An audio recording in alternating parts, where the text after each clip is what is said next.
welcome to another avian home adventure here at the Carolina Raptor Center.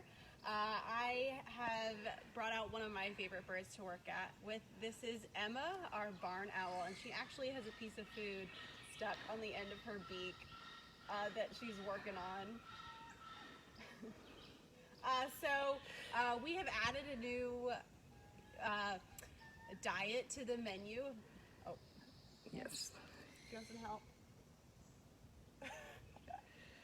So today is we added beef heart to our menu.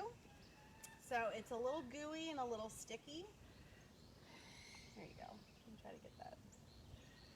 So she's gonna work on that. So something that makes barn owls really, really interesting is their color. So not a lot of owls are this white color. And they have an interesting history that goes along with their name of barn owl. So these guys are going to inhabit barns or very woody areas. And so there's a myth that, or the legend is that farmers used to confuse these guys with ghosts, and which I completely understand why. When they make a call, it's a very loud scream, which can be very, very scary when you don't know what it is. Plus they have this white color. Gross. They have this white color that makes them also very haunting. I think she's figured it out. Oh. Oh my goodness. That piece is easier. Much better. So they have a very haunting call. They're all this white color. So farmers would assume that they were ghosts. There were ghosts living in their barn. But if you get close to her face, she has that facial disc that other owls have to help with their hearing. But hers is a heart-shaped. If you guys can see that. And that facial disc helps them hear. So they rely on their hearing.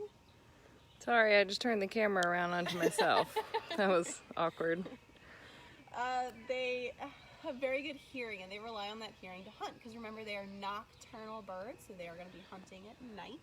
So they rely on their hearing, and their ears are not on the same side on both sides of their faces, so their ears are going to be up and forward and down and back.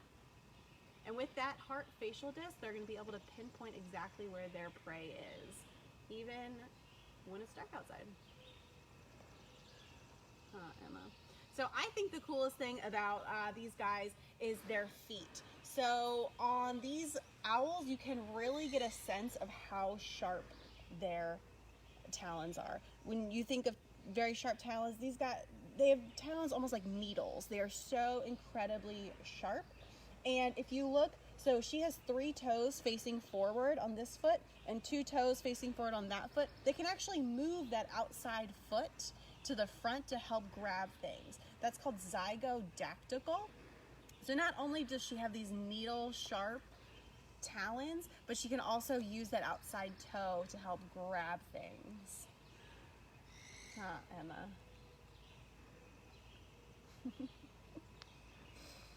So she also has these amazing whiskers. Her face looks almost hairy. Those whiskers also add in helping her sense things around her. We see dogs and cats with whiskers as well. They use those whiskers for about the same purposes of just investigating their environment.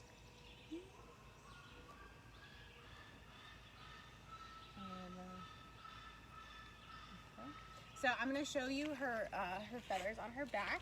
So they're an incredible color. I wish you guys would all come back and be able to see these guys up close. They have an incredible camouflage pattern on them.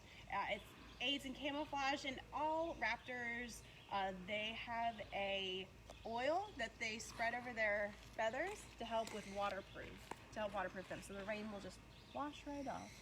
Huh.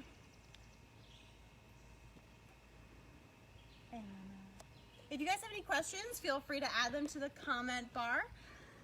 We'd be happy to answer them. And if you guys didn't check out yesterday's avian home adventure, we got a tour of our brand new facility, Quest, which is also located right down the road from the center.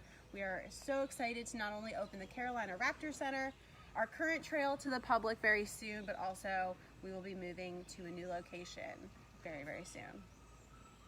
Oh, you dropped that one. So here at the Carolina Raptor Center, we use something called positive reinforcement training. Emma was given the choice to come out and step up on my glove. She had the choice to say no, and that's perfectly fine. So we build, all of our training is based on a relationship with our birds. So they're not forced to do anything, they have a choice, and with that choice, we have found that they're more than willing to work with us. Are the whiskers on her beak, are those feathers or hair? They're feathers. So they're very short, but very sturdy feathers that help her explore her environment. Yeah, so they're feathers, they're not hair. On Tuesday, if you go back in our Avian Home Adventures, Matthias did a really cool talk on feathers, and he talked about those bristly feathers that they use on their face for sensing, and especially for owls with that facial disc to help them hear better. So if you're interested in that, you can go back and check that one out.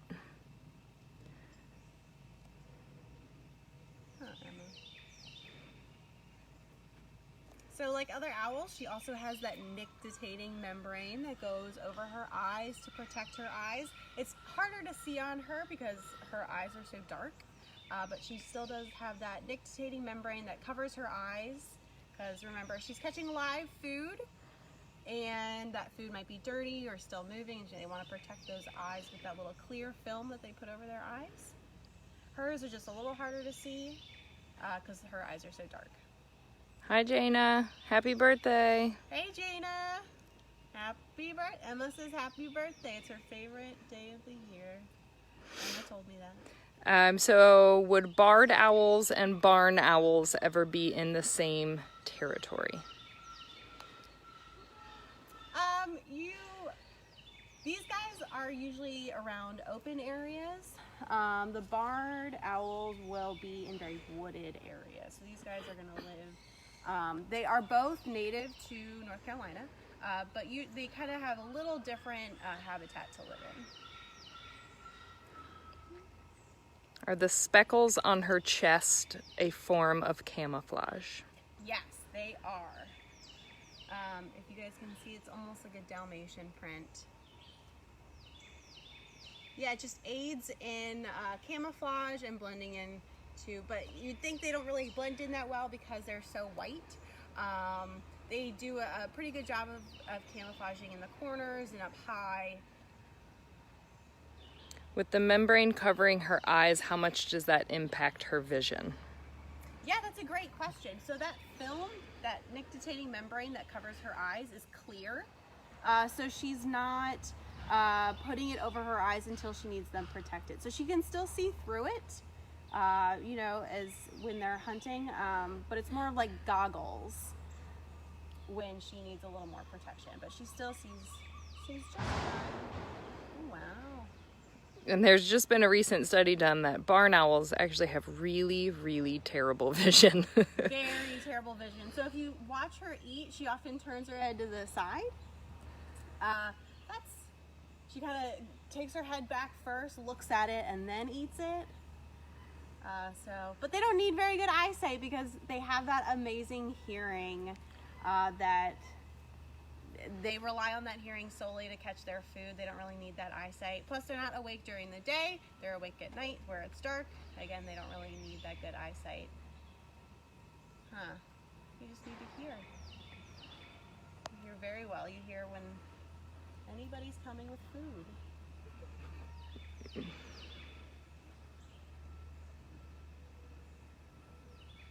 So if you guys want to check out our website, we are open. We are hosting camp this summer. Our dates have been changed a little bit, you know, due to the chaos that everybody's kind of currently living through. But if you are interested in signing up your kid for camp, we have so many fun activities planned for this summer. Even though our campers will be limited in numbers, we are still going to be bringing them in. We'll be putting protocols in place for, social distancing, for cleaning, bless you.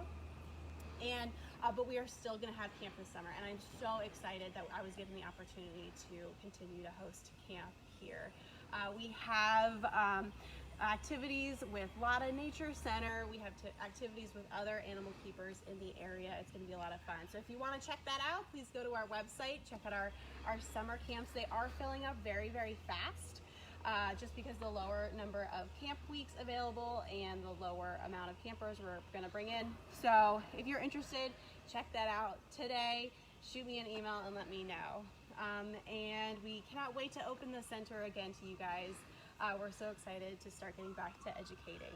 So join us tomorrow for another episode of Avian Home Adventure.